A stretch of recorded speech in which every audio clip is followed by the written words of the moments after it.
El Monte Rushmore. 4 colosales bustos de granito de los expresidentes estadounidenses más importantes de la historia. Es una obra más que ambiciosa, es monumental. Es uno de los iconos más reconocibles del planeta.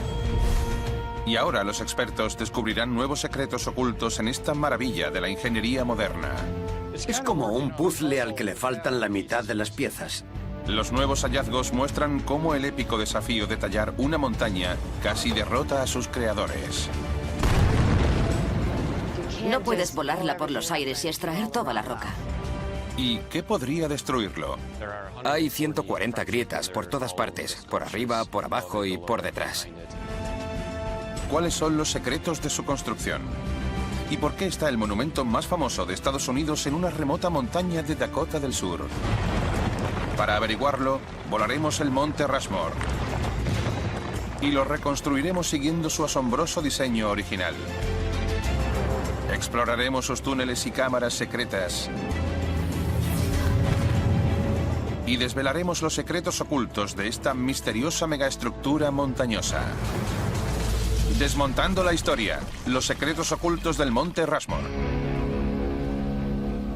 Dakota del Sur.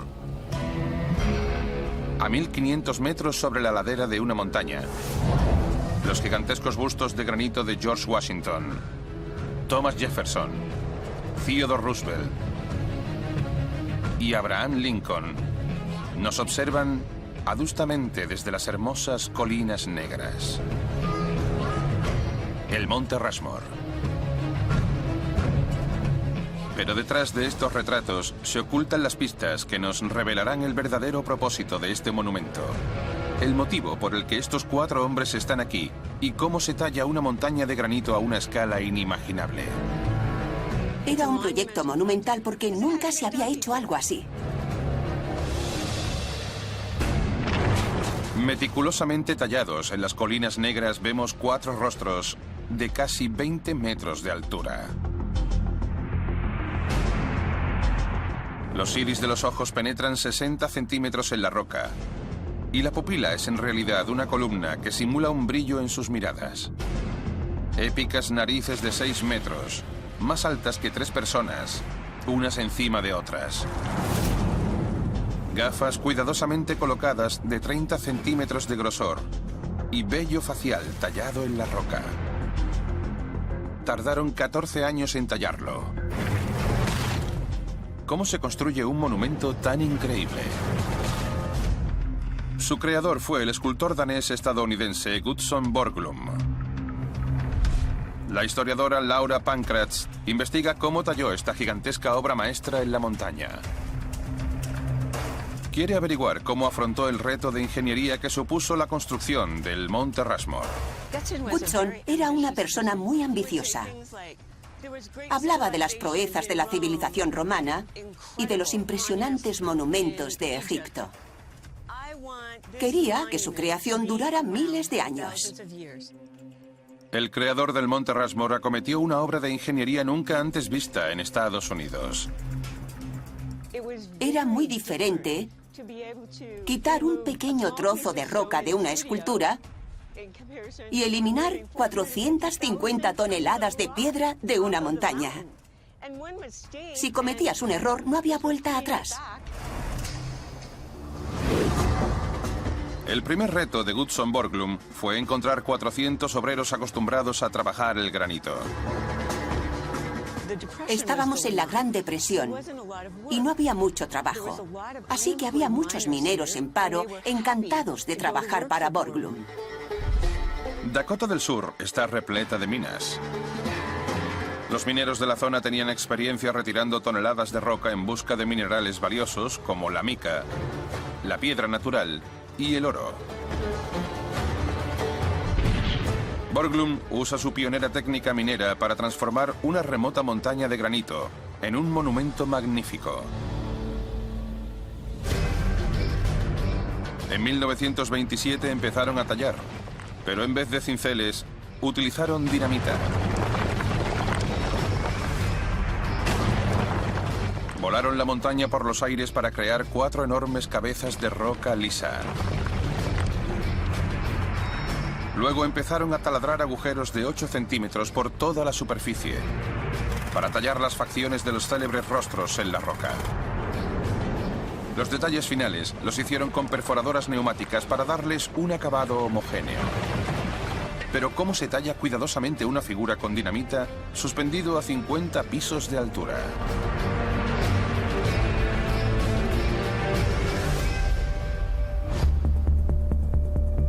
Wayne Van Hood dirige la cantera de granito Millbank en Dakota del Sur. Es experto en explosivos y en corte de granito. Es extremadamente difícil trabajar con granito. Los explosivos siempre son un atajo, pero si no los usas bien, puedes dañar la roca. Wayne quiere descubrir cómo los obreros del Monte Rushmore lograron tal nivel de exactitud trabajando con dinamita. Experimenta con sus técnicas haciendo pruebas en un bloque de granito desechado. Introduzco un cartucho en cada agujero. Los agujeros están hechos de forma aleatoria.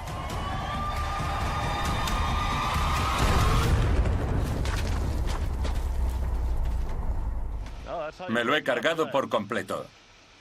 No he dejado nada con lo que trabajar. ¿Cómo se talla una cara con explosivos sin causar tantos daños al monumento? Es un gran error destrozar un buen bloque. Una pérdida de dinero. En el Monte Rushmore destrozaron muchos y son irreemplazables. Wayne debe dinamitar las cuñas de granito sobrantes de estos grandes bloques. Para ello deberá calcular la dirección de la explosión, tal como hicieron los obreros del Monte Rushmore. Primero taladra una serie de agujeros en la línea por la que quiere partir el bloque. Cada uno albergará una pequeña carga explosiva. Ya hemos debilitado la superficie taladrando los agujeros. Si nos aseguramos de que los explosivos siguen la línea que hemos marcado, no debemos preocuparnos de que dañen la roca que hay delante o detrás. Si sus cálculos son correctos, solo estallará la parte irregular del granito, dejando 3 bloques perfectos. Allá vamos.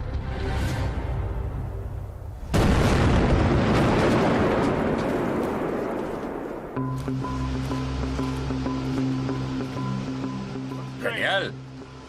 Las líneas taladradas dirigen con precisión la fuerza explosiva, eliminando solo el granito no deseado, sin dañar el resto del bloque. Aquí realizamos varias explosiones al día. En el Monte Rushmore solo 2 veces al día. Porque tenían que despejar todo el terreno cada vez que lo hacían. Todo el mundo tenía que bajar de la montaña. Era un verdadero engorro. Un experto puede eliminar roca con dinamita haciendo que el resultado diste solo 7 centímetros del diseño original. En el Monte Rushmore dibujaron así los contornos de los rostros. Pero ¿cómo se esculpen esos últimos centímetros de diferencia? En el Monte Rushmore lijaron las superficies con martillos hidráulicos para dejar las caras bien pulidas, decían.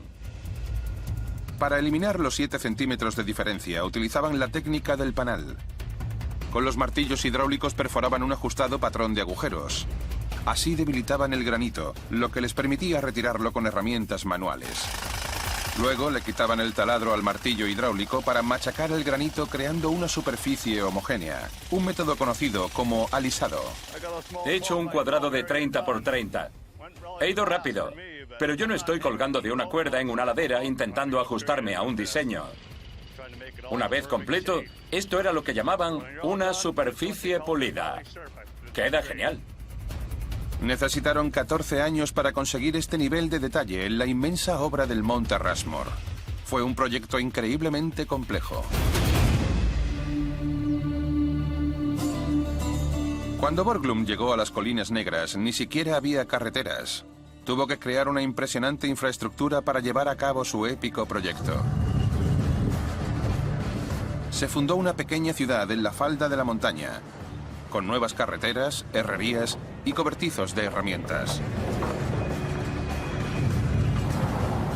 mediante una empinada escalera de 760 escalones y un teleférico, accedían los obreros a la cima de la montaña a más de 1500 metros de altura.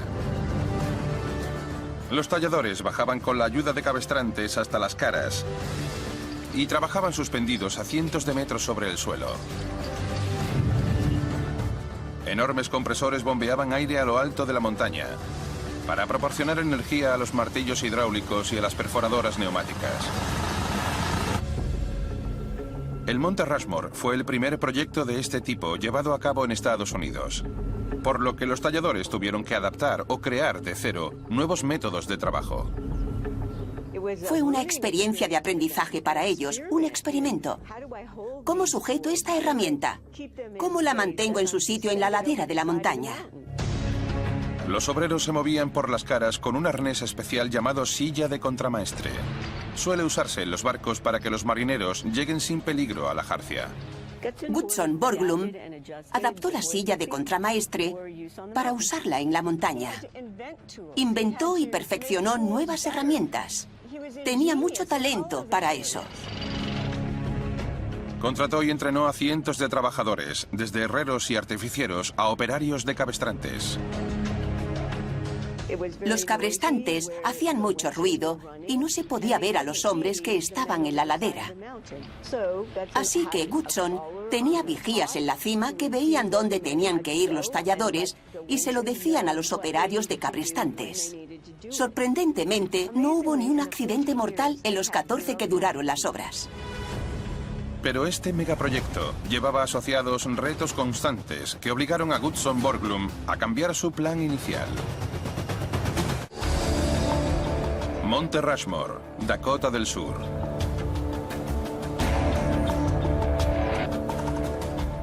Hoy es todo un icono. Pero este no era el diseño inicial. Ahora los expertos investigan qué llevó a Gutzon Borglum a modificar su visión. Es como hacer un puzzle sin la mitad de las piezas. Empezó haciendo algo bastante diferente. En el diseño inicial también había 4 bustos. Pero Jefferson estaba a la derecha de Washington y Lincoln estaba detrás de su hombro izquierdo. Además, incluía los torsos de los presidentes. Esta distribución dejaba espacio para una tabla gigante de 36 metros de altura, con la forma de la compra de Luisiana. Debía documentar fechas clave de la historia estadounidense en una caligrafía de 7 centímetros chapada en oro. ¿Por qué es el Monte Rushmore tan distinto al diseño original? Mark Fahrenbach es geólogo del estado de Dakota del Sur. Como veis, la mayor parte es del mismo color blanquecino que el granito del pico Harney. Mark examina y cartografía la compleja geología de la zona estudiando las rocas de la superficie. Quiere averiguar cómo influyó la estructura interna del Monte Rushmore en el cambio de diseño. Al examinarlo de cerca descubres zonas y vetas con diferentes tipos de roca. Gutzon Borglum buscaba roca de grano fino y el granito del pico Harney varía entre un grano finísimo de poco más de 1 centímetro a cristales enormes de 1 a 3 metros. Borglum necesitaba roca hecha de pequeños cristales de minerales, porque tiene una estructura más fuerte. Duran mucho más y les da a los bustos un aspecto más realista. El tamaño de los cristales lo determina la historia de la Tierra. Hace 1,7 millones de años, la zona de las Colinas Negras se formó a partir de capas de roca blanda sedimentaria y magma derretido proveniente de las profundidades terrestres. El magma se introdujo entre las capas de roca blanda y se enfrió rápidamente, solidificándose y formando granito duro y liso. Con el paso del tiempo, las grietas del granito se llenaron de magma que se fue enfriando lentamente, dejando manchas cristalinas en la roca homogénea. La capa de roca blanda que rodeaba al granito se fue desgastando, destapando el gran bloque de granito veteado que Borglum empezó a tallar. ¿Cómo obligó a Borglum el pasado geológico de la Tierra a cambiar el diseño del Monte Rushmore. Mark investiga los primeros bocetos del monumento y los compara con fotos de la obra en construcción.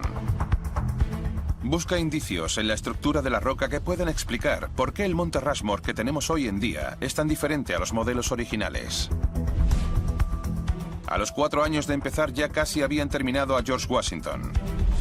Pero entonces pasaron a Thomas Jefferson.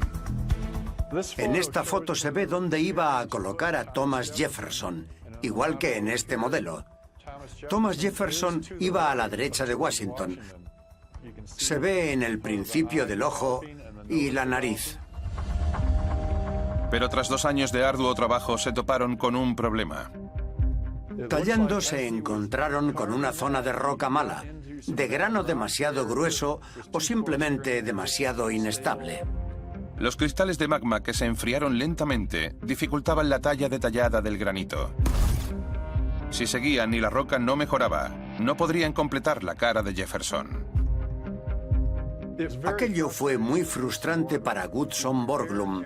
Había preparado la zona y ya estaba tallando, pero la roca no le dejaba hacerlo. Si la roca no aguanta la talla, da igual el empeño que le pongas, no podrás tallarla. Borglum ordenó dinamitar los 2 años dedicados a la talla de Jefferson.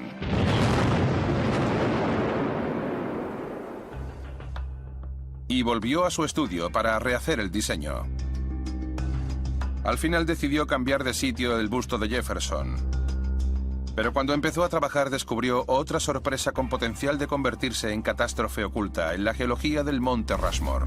Parece que había roca de grano grueso bajo la nariz. Los grandes cristales de la roca de grano grueso se desgastan más deprisa y habrían dejado una cicatriz en la nariz, arruinando el monumento entero. Las diferencias entre los modelos y el monumento actual nos revelan la ingeniosa solución. Si lo comparamos con el modelo, vemos que cambió ligeramente la expresión de la boca y la forma de los ojos. Goodson Borglum cambió la orientación del busto de Thomas Jefferson. En el modelo mira hacia adelante, mientras que en el monte mira un poco hacia la izquierda. Así pudo esquivar la zona del granito de grano grueso, dejándola en un lugar menos conflictivo. Cada diminuto cambio de planes supuso meses de demora en la construcción. Los presidentes quedaron bien posicionados, pero ya no había sitio para la tabla de la compra de Luisiana. Ya solo quedaba tallar los torsos de los presidentes con sus elaborados trajes. Pero en una foto del Monte Rushmore previa al comienzo de las obras, Mark descubre más problemas. Justo donde pusieron a George Washington se ve una capa oscura que parece ser micacita. La micacita es un mineral mucho más frágil que el granito. Podría resquebrajarse durante la talla y debilitar el monumento. Cualquier roca blanda es más vulnerable al clima y a los problemas de erosión que el sólido granito. Hoy en día, la capa blanda de micacita también se desgastaría más rápido en el implacable clima de Dakota del Sur. Sin trabajos de conservación, esta capa se erosionaría y los bustos quedarían colgando o se desprenderían de la montaña. La capa de micacita estaba justo debajo del gran bloque de granito donde están los bustos y debió de ser muy frustrante para Goodson Borglum, que quería ponerles cuerpo a los presidentes, pero se dio cuenta de que tenía que acortar el diseño inicial. George Washington tiene las solapas de la chaqueta, pero no se pudo hacer nada más a partir de la mitad del pecho porque la micacita se erosiona muy fácilmente y no es nada sólida. La mayor parte de la micacita está oculta bajo las miles de toneladas de escombros que cayeron durante las obras. Los bustos de los presidentes tallados en el Monte Rushmore son casi idénticos al modelo de arcilla. ¿Cómo fueron capaces de trasladar los contornos exactos sin la tecnología láser de hoy en día? La respuesta se halla en otra misteriosa talla en otra montaña de las Colinas Negras. 14 kilómetros al sudoeste del monte Rushmore, emerge otra escultura entre las montañas construida con los mismos métodos.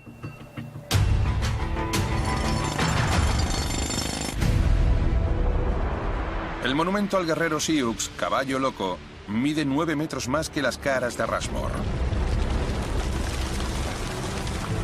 Empezó a construirse hace 70 años y aún le queda mucho para estar completo.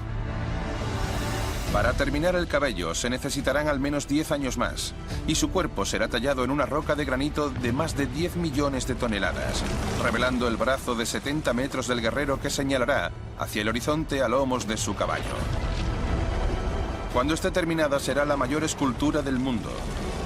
Pero ¿cómo se reproduce la escala de un modelo en una montaña? En 1948, uno de los talladores del monte Rushmore, Korczak Zielkowski, comenzó el proyecto de Caballo Loco usando las técnicas que aprendió allí. Mi padre fue el asistente de Gustson durante un año. Y de no haber sido por el monte Rushmore, nunca habría podido crear esta escultura.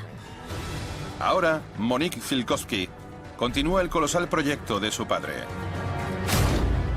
En 1948 tuvo lugar la primera explosión y llevamos 70 años aquí.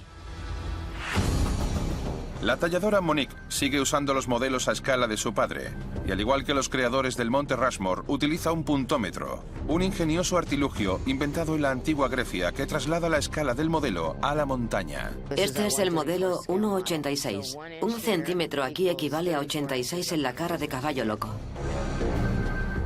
Primero hay que medir con exactitud cada punto del modelo desde un sitio fijo desde el que pivota la máquina. Son coordenadas X, Y, Z y hemos tomado 10.000 de la cara de Caballo Loco. Lo hacemos por amor. El equipo de talladores trasladan las medidas del modelo a la superficie de la roca. Para ello usan versiones a escala del puntómetro. Ahora haremos el contorno de la uña. Cuando establezcamos dónde marca el punto de pivotaje el área de la talla, no lo moveremos y así tendremos el equivalente exacto. Primero igualan el ángulo medido del punto de pivotaje. Desde donde está Jessie girando el puntómetro, en la dirección del dedo de Caballo Loco, son grados este-oeste. Luego desplazan la plomada horizontalmente por el brazo de la grúa antes de dejarla caer sobre la roca. Comparan la distancia que recorre verticalmente con el modelo. Estas medidas nos dicen cuánta roca habrá que retirar hasta tener la talla. El más mínimo error en los cálculos podría echar por tierra 70 años de trabajo. Así que deben estar seguros antes de retirar la roca. Extraemos cada punto más de una vez antes de empezar la talla. Comprobamos todo varias veces. La imagen de Caballo Loco emerge centímetro a centímetro en la montaña. ¿Pero por qué están tallando a este héroe indígena aquí? Las colinas negras pertenecen a los Lakotas, una tribu Sioux, tal como reconoció el gobierno estadounidense en 1868. Pero en 1874 la fiebre del oro llegó a las colinas negras, lo que obligó a los Lakotas a abandonar sus tierras. Caballo Loco, el jefe Lakota, luchó por recuperar sus colinas sagradas. Pero a pesar de su coraje, no lograron recuperarlas. En 1931 se solicitó en vano esculpir a Caballo Loco en el monte Rushmore, por lo que los nativos americanos diseñaron un monumento propio en su honor. La talla del monte Rushmore hirió a los nativos americanos y dijeron: si ellos tallan a 4 blancos en la montaña, tallemos nosotros a un indígena en las colinas negras. Los talladores de Caballo Loco reciben donaciones públicas para completar un monumento que será 10 veces mayor que el del monte Rushmore. Mi padre creyó que habría gente interesada en colaborar, y así ha sido durante todos estos años. Es una ardua tarea. Esa roca estaba 2 metros sobre el dedo de Caballo Loco. Ocupaba toda esta zona, y esto es todo lo que hemos retirado en los últimos 5 años. Para aumentar la velocidad y la precisión, Monique ha añadido métodos modernos a las técnicas descubiertas en el Monte Rushmore. Han adaptado las sierras de hilo diamantado de las canteras. No provocan tantas vibraciones en la roca al perforar sin parar y son muy precisas. Puedes crear formas muy bonitas con ellas en sitios a los que no llegan los taladros. Ultiman los acabados con un soplete a una temperatura altísima que desconcha los últimos milímetros de roca. Así queda la roca después de aplicar el soplete. Es el mismo acabado que la cara de caballo loco. Esta será la punta del dedo de caballo loco. Esta parte de aquí. Podrían tardar 2 siglos en terminar la talla de caballo loco. Una eternidad comparado con los 14 años del Monte Rushmore. No podemos volarlo todo por los aires y retirar toda la roca. Tallar una montaña es mucho más que eso. Lo único que importa es seguir haciendo un buen trabajo. El Monte Rushmore, uno de los iconos más fácilmente reconocibles del planeta. ¿Pero es solo una estructura colosal o tiene un propósito oculto? La respuesta se halla en su interior. Tras la cabeza de Abraham Lincoln, hay un túnel secreto que se extiende 20 metros a través de la roca hasta llegar a un callejón sin salida. Pero en la boca del túnel hay una cámara subterránea sellada por una losa de granito de 500 kilos. Dentro hay un arcón de titanio que contiene una alargada caja de teca. En su interior hay 16 paneles esmaltados, muy finos, cuidadosamente apilados. ¿Qué hacen estos paneles escondidos en el Monte Rushmore? ¿Y por qué hay un túnel que no lleva a ninguna parte? En la Biblioteca del Congreso en Washington, la historiadora del arte Paula Reed busca las respuestas. Hay miles de documentos que registran la evolución del Monte Rushmore en los archivos oficiales de su creador, Gutzon Borglum. Escribió muchas cartas al Congreso para conseguir financiación, pero también hubo mucha financiación privada. No paraba de buscar mecenas, así que la financiación fue un problema desde el principio. El presupuesto inicial era de $250.000, pero los costes se dispararon hasta casi 1 millón. Cuando se quedaban sin dinero, el gobierno les otorgaba una partida. Se la gastaban y paraban las obras hasta recibir más fondos. Aquí tenemos los informes de 1939 y 1940. Paula trabaja con la historiadora Barbara Bear para averiguar en qué se gastaban todo el dinero. Gutzon Borglum cambió la idea inicial y el proyecto fue evolucionando. La concepción del monumento de Borglum se expandió. Las expertas buscan registros de su audaz y caro nuevo plan. Aquí están los planos en gran formato. Los planos originales revelan detallados diseños de un complejo que rodea el monumento. La propuesta de Gutzon Borglum incluía una gran escalera por la que los visitantes podrían llegar hasta detrás de los bustos. La escalera conducía a una estancia llamada Sala de Actas. Borglum diseñó una cámara oculta en la montaña, que debía ser el lugar donde se almacenaran los textos más sagrados de la nación. Habría albergado copias de la Declaración de Independencia, la Constitución y una explicación a quienes pertenecían los bustos y por qué estaban ahí. ¿Pero es posible que aquella cámara albergara algo más que documentos?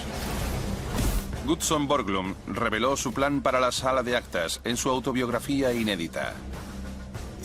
Lo interesante es lo que dice sobre la ampliación del plan.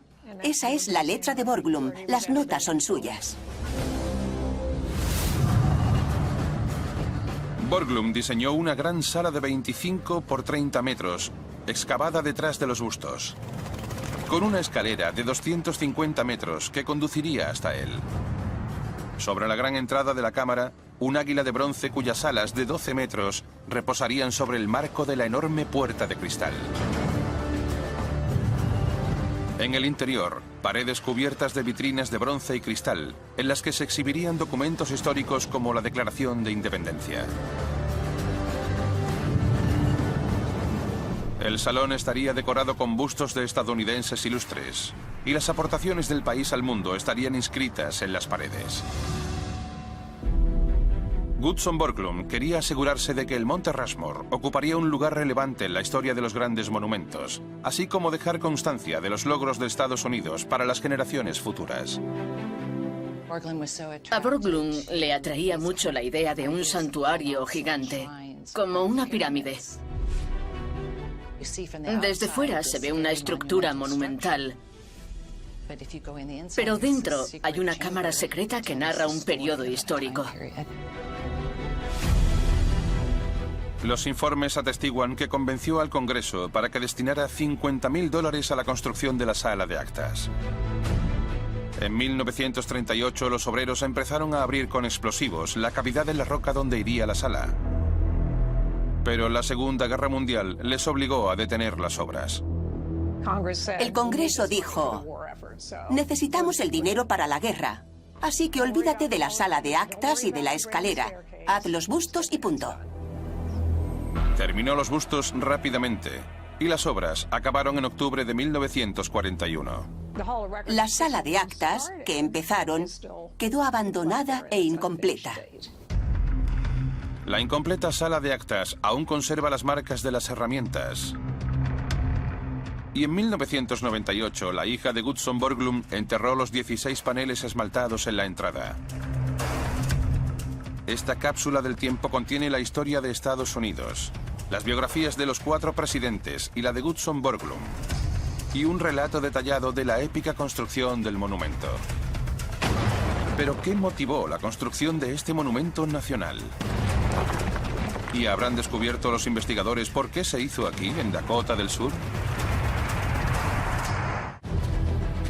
La historiadora del arte Paula Reed ha ido recabando información por todo el país. Quiere averiguar cómo surgió la idea de crear este monumento sin precedentes. La gente se sorprende porque cree que se planeó desde el principio que el Monte Rushmore fuese así.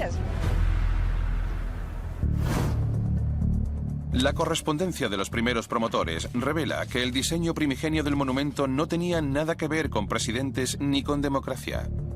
La idea original era retratar figuras locales, no héroes nacionales, y hacerlo a menor escala.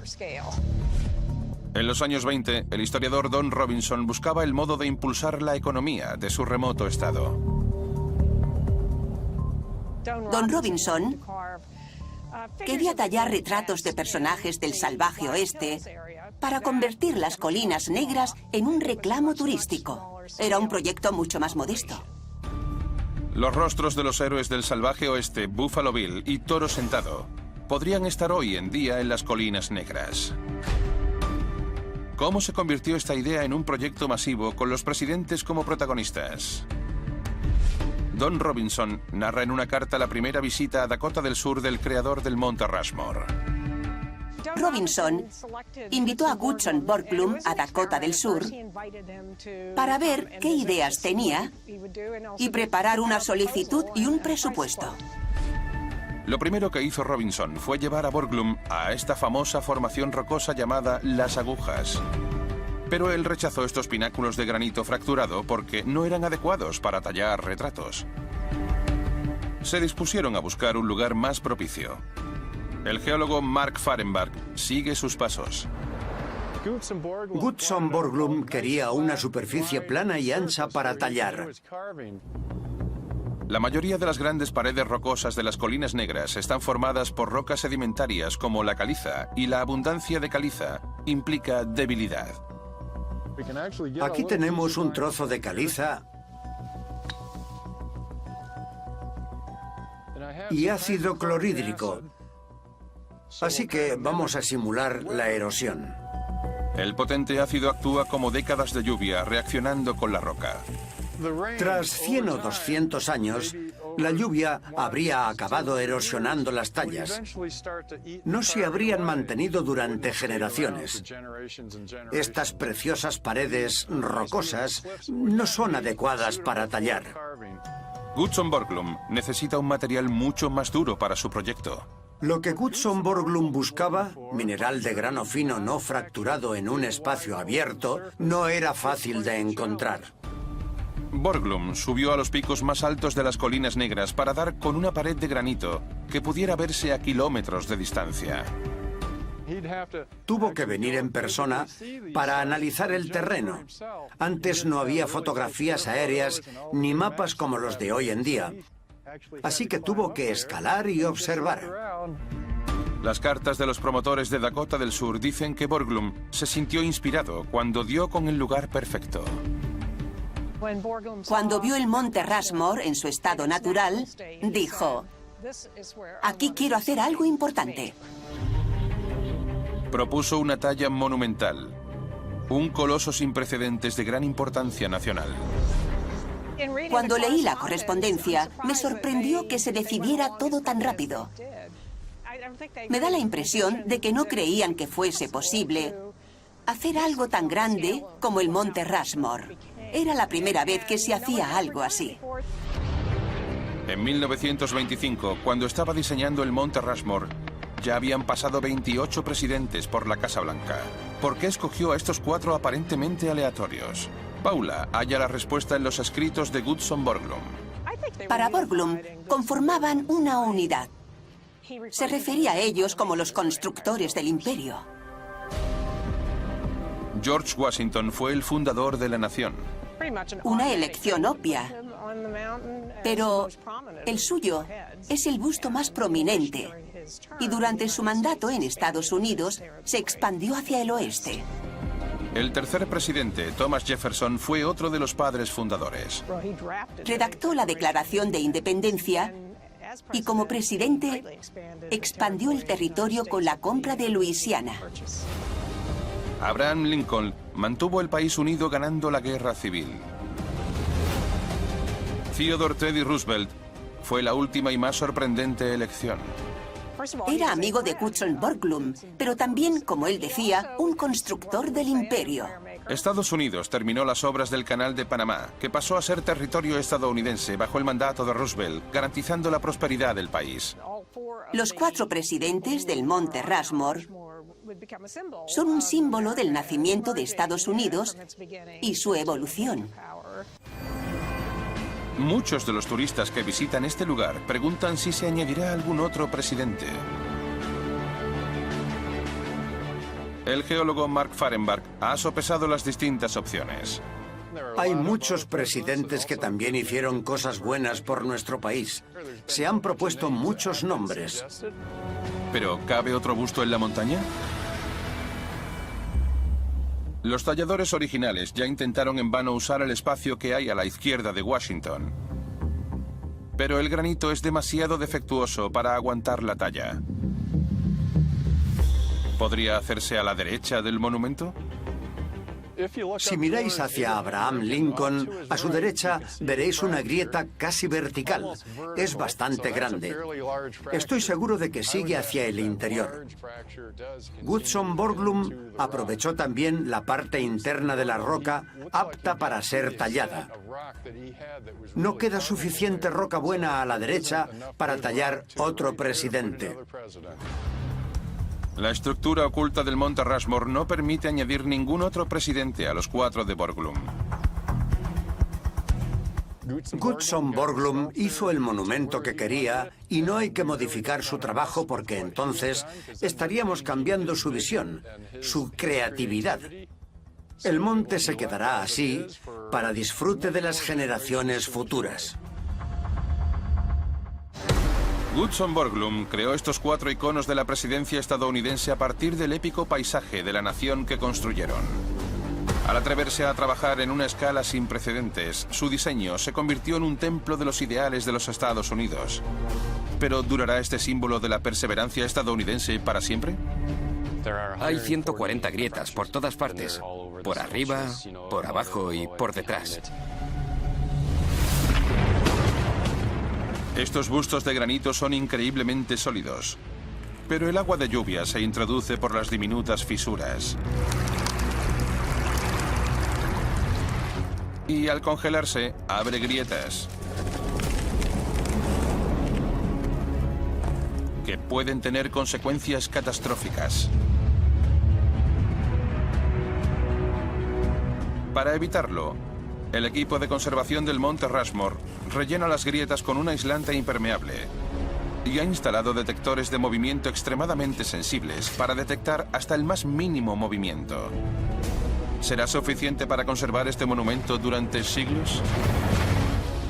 Tenemos una resolución de milésimas de centímetros. El ingeniero Cody Vining es experto en mecánica de rocas. Se encarga de monitorizar cualquier posible deterioro del Monte Rushmore.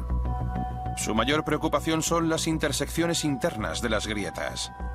Al cruzarse, forman un bloque distinto, con potencial para cambiar de ubicación. Cody y su equipo monitorizan la red de sensores de movimiento que cubre los bustos. Esta red capta los cambios microscópicos en la anchura de las grietas de la roca. Aquí tengo las transmisiones a tiempo real de los medidores instalados en el Monte Rushmore. Registramos movimientos en una 7000 milésima de centímetro. El mayor problema ahora mismo es un bloque expuesto junto a la mejilla de George Washington. Hay roca expuesta y si nieva, la nieve se acumulará encima y cuando salga el sol se derretirá y el agua podría filtrarse por las grietas y congelarse. La expansión del hielo podría ejercer presión sobre la roca. Se trata de un ciclo de erosión llamado hielo-deshielo. Cuando hace frío, el agua de las grietas se congela, haciendo que se abran más. Y cuando sube la temperatura, el hielo se derrite.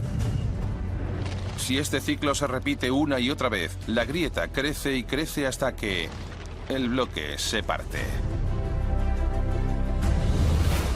Los talladores originales sabían que el agua podía filtrarse por las grietas y para reducir el riesgo del ciclo hielo-deshielo aplicaron aceite de linaza y polvo de granito en la superficie. Cody comprueba si la capa aislante sigue funcionando. Sus sensores son tan potentes que puede ver cómo el monte reacciona al clima. Con los cambios de temperatura varía la forma de la roca. La vemos cambiar hora a hora. Vemos las fluctuaciones y los desplazamientos que se dan en cada estación. Sus medidores registran los cambios de temperatura minuto a minuto, para que Cody pueda aplicar los movimientos naturales de la roca en sus cálculos para ver si se mueve más de lo esperado y está dañando el aislamiento. Por ahora el Monte Rushmore se mantiene estable, pero este avanzado sistema de conservación les alertará de cualquier deterioro crítico. Mientras sigamos monitorizándolo y conservando el aislamiento que evita que el agua se filtre en las grietas, no habrá ningún motivo para que este monumento no siga aquí dentro de cientos y miles de años. El Monte Rushmore, un monumento creado a partir de la geología de Dakota del Sur y transformado gracias a la destreza de los mejores ingenieros. Con relatos ocultos sobre la grandeza de Estados Unidos para las futuras civilizaciones. Un icono que inspira a toda una nación.